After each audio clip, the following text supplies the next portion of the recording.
Hi friends, welcome back. तो हमारी video start करते हैं, रिज्यूम करते हैं हमारा डिस्कशन। तो पिछले वीडियो में हमने 3 बेसिक प्रॉब्लम देखे थे। अब 4th प्रॉब्लम देखते हैं, ठीक है। समझते हैं इस सवाल को भी। तो देखो, for what values of X and Y are the following matrices equal. ठीक है, तो ये दोनों मेट्रिसेस हैं 2x + 1 3y 0 and y² - 5y। ठीक है, this is the first matrix and the second matrix is x + 3 y² + 2 0 and -6। ठीक है, ये दो मैट्रिक्स इक्वल होंगी किन x और y की वैल्यूज के लिए। ठीक है, तो देखो, एलिमेंट बाय एलिमेंट कंपेयर करो। First element should be equal to this first element, जो a का भी होगा और b का भी होगा। ठीक है, तो 2x + 1 should be equal to x + 3। तो मेरा x जो होगा वो होगा 2, तो x की वैल्यू आ गई मेरे पास 2। ठीक है, y की वैल्यू देखो अब कैसे आएगी। देखो, y की वैल्यू निकालने के दो तरीके हैं, तो इन दोनों को इक्वेट करो या इन दोनों को करो। ठीक है, दोनों से करो, दोनों तरीके अपनाओ। y² + 2 = 3y, तो y² - 3y + 2 = 0। ठीक है, तो y की वैल्यू यहाँ से 1 और y की वैल्यू 2, ये दोनों वैल्यूज़ के लिए ये सेटिस्फाई करेगा। ठीक है, सिमिलरली इसके लिए देखो, y² - 5y + 6 = 0, यहाँ से y की वैल्यू 2 और y की वैल्यू 3 आ जाएगी। तो y की वैल्यू जो 2 है वो इसको भी सेटिस्फाई कर रहा है, इसको भी सेटिस्फाई कर रहा है, राइट। तो y की वैल्यू जो 2 है वो हमें लेनी है, और x की वैल्यू तो 1 2 है ही सही, वो तो सिर्फ एक ही आई, पर y की 3 वैल्यूज आई। बट देखो, इसमें y की वैल्यू आई 1 और 2, इसमें आई 2 और 3, जो कॉमन वैल्यू है ना, मतलब 2 तो दोनों में कॉमन है, 2 रखेंगे तो ये भी सेटिस्फाई हो रहा है। देखो देखो, 1 रखो, 1 में ये दोनों तो सेटिस्फाई हो रहे हैं, बट ये दोनों नहीं होंगे। जो यहाँ पे 2 रखोगे, अगर सॉरी 1 रखोगे, तो ये 1 - 5 कितना बनेगा, ये -4, पर ये -6 होगा, तो ये इक्वल थोड़ी हुए 1 पे नहीं होंगे, 3 पे भी नहीं होंगे, 3 पे ये दोनों इक्वल नहीं होंगे, 3 पे ये दोनों इक्वल नहीं होंगे, और 1 पे ये दोनों इक्वल नहीं होंगे। ठीक है, तो 2 इज द आंसर, जिसपे ये दोनों भी इक्वल होंगे, और x = 2 पे तो ये दोनों इक्वल हो ही रहे हैं, और ये टर्म तो दोनों में 0 है ही सही। तो my x should be equal to 2 and y should be equal to 2। ठीक है, this is my final answer for which these 2 matrices are equal. ठीक है, आई होप आपको समझ में आएगा। कुछ डाउट होगा तो आप कमेंट्स में पूछ लेना। ठीक है, अब देखो यार, हम ना कुछ बेसिक मेट्रिसेस देखते हैं, उनके टाइप्स देखते हैं, टाइप्स ऑफ मेट्रिसेस। ओके, सबसे पहला होता है रो मैट्रिक्स। रो मैट्रिक्स मतलब आपकी जो है एक रो है, बस उसमें सिंगल रो। कॉलम कितने भी हो सकते हैं, P Q R S and so on, but ये रो एक ही होगी। ठीक है, तो ये हो गई मेरी रो मैट्रिक्स, जिसमें सिंगल रो होगी, और कॉलम्स तो कितने भी हो सकते हैं, दैट डजंट मैटर। फिर आती है कॉलम मैट्रिक्स सेकंड पे, इसमें कॉलम एक होगा, रोज कितनी भी हो सकती है। ठीक है, कॉलम मैट्रिक्स ऐसी दिखेगी। ठीक है, इसमें कॉलम एक होगा, और ये कितने भी हो सकते हैं, A B C D, ऐसे कितने भी एलिमेंट्स हो सकते हैं, n एलिमेंट्स हो सकते हैं, पर रो एक होगी। ठीक है, उसके बाद देखो, उसके बाद थर्ड पे आती है, थर्ड टाइप आता है स्क्वायर मैट्रिक्स। इनको वेक्टर्स भी बोलते हैं। देखो, ऐसी मैट्रिक्स जिसमें सिर्फ एक ही कॉलम है, या सॉरी हाँ, एक ही कॉलम है या एक ही रो है, उनको आप वेक्टर्स भी बोलते हैं। We call it vectors as well, इन दोनों चीज़ों। ठीक है, ये भी आप याद रखेंगे। ठीक है, तीसरी आती है स्क्वायर मैट्रिक्स। स्क्वायर मैट्रिक्स मैंने पहले वीडियो में भी शायद आपको बताया था, मैं फिर से बता देता हूँ। स्क्वायर मैट्रिक्स मतलब जिसमें m × n में m should be equal to n, मतलब उसमें जितनी रोज होंगी उतने कॉलम्स होंगे। लेट्स से अगर यहाँ 3 है, 1 2 3 रोज हैं, तो 3 कॉलम्स ही होंगे। ठीक है, तो स्क्वायर मैट्रिक्स का डिटर्मिनेंट पॉसिबल होता है हमेशा। Determinant is possible to calculate, possible. ठीक है,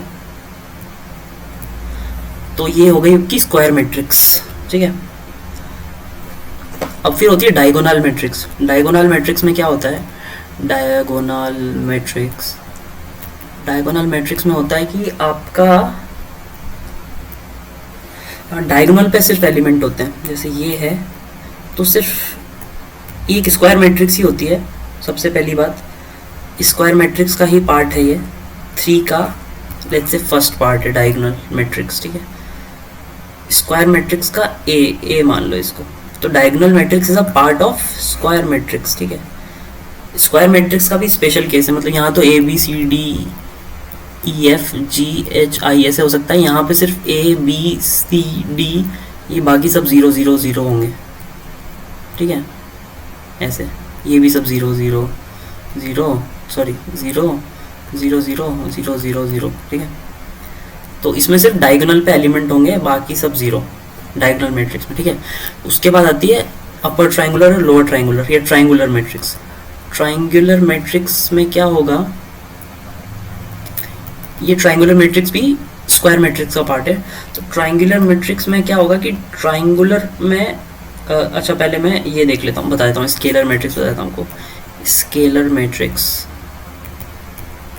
स्केलर मैट्रिक्स में आपका होगा कि ये जो डायगोनल पे एलिमेंट होंगे दे शुड बी इक्वल, ठीक है।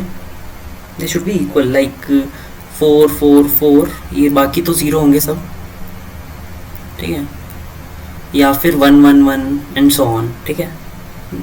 Diagonal element should be equal इसमें स्केलर मैट्रिक्स में, ठीक है। स्केलर के बाद आती है unit matrix.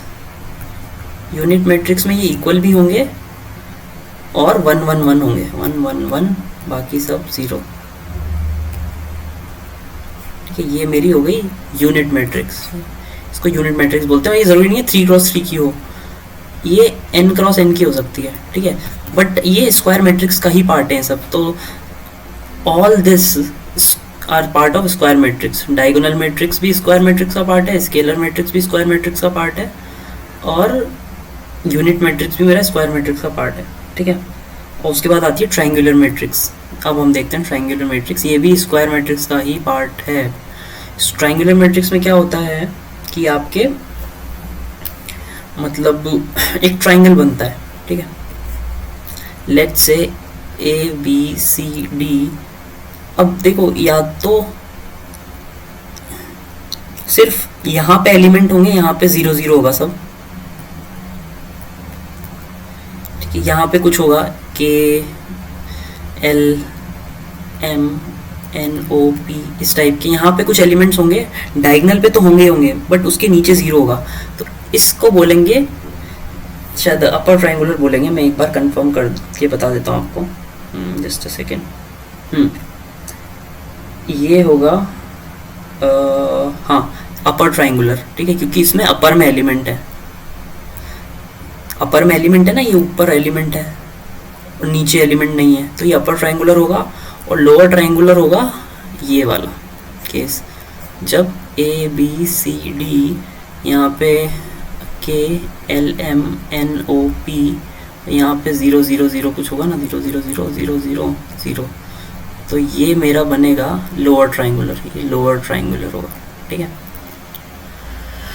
Lower triangular matrix, ठीक है। ये इसमें नीचे एलिमेंट्स हैं, नीचे वाले ट्रायंगल में, ऊपर 0 0 हैं, ठीक है। तो आई होप आपको समझ में आएगा ये triangular matrix. These all are the part of triangular matrix, भी पार्ट है स्क्वायर मैट्रिक्स का, ठीक है। फिर आती है नल मैट्रिक्स। अब ये अलग है, स्क्वायर मैट्रिक्स का पार्ट नहीं है। If all elements of a matrix is 0, element of matrix are 0, sorry, then it is null matrix, okay। मतलब सारे जैसे से 0 0 0 0 0 0, ये 2×3 की मैट्रिक्स है, तो ये नल मैट्रिक्स है कि सारे एलिमेंट इसके 0 हैं, ठीक है। तो आई होप आपको समझ में आएगा। एक लास्ट चीज़ देख लेते हैं, ट्रेस ऑफ ए मैट्रिक्स।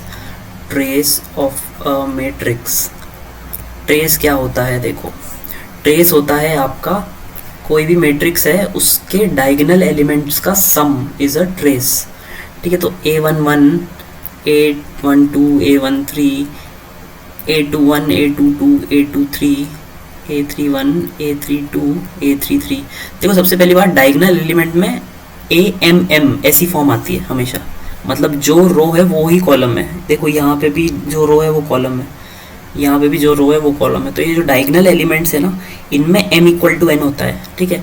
तो इन सब का जो समेशन होगा AMM का, दैट इज माय ट्रेस, ठीक है, एक एग्जांपल देता हूँ आपको छोटा सा, जैसे 3 4 2 1, इसका ट्रेस क्या है, इसका ट्रेस है इनका सम 3 + 4 दैट इज 7, ठीक है। इसका ट्रेस क्या था, इसका ट्रेस था A11 + A22 + A33, ये जितने भी सम होगा ना, जितने भी एलिमेंट्स हैं उन सबका सम डायगोनल के एलिमेंट्स का, दैट इज ट्रेस, ठीक है। आई होप आपको समझ में आया होगा। और ट्रेस भी क्योंकि ये स्क्वायर मैट्रिक्स के लिए ही एग्जिस्ट करेगी, क्योंकि उसी में आपके डायगोनल पॉसिबल होगा, ठीक है। तो आई होप आपको इतना समझ में आया होगा, ठीक है। तो ठीक है गाइज, आज के लिए इतना ही था इस वीडियो में, ठीक है। फिर मिलते हैं अगली वीडियो में, उस पर हम कुछ प्रॉब्लम्स देखेंगे इन कॉन्सेप्ट्स के ऊपर, ठीक है। तो इस चीज़ को आप अच्छे से देखना, और कुछ भी डाउट आएगा तो आप कमेंट्स करके पूछ सकते हो, ठीक है। थैंक यू वेरी मच, इतना ही था इस वीडियो में, फिर मिलते हैं नेक्स्ट वीडियो में, ठीक है। Bye bye, take care.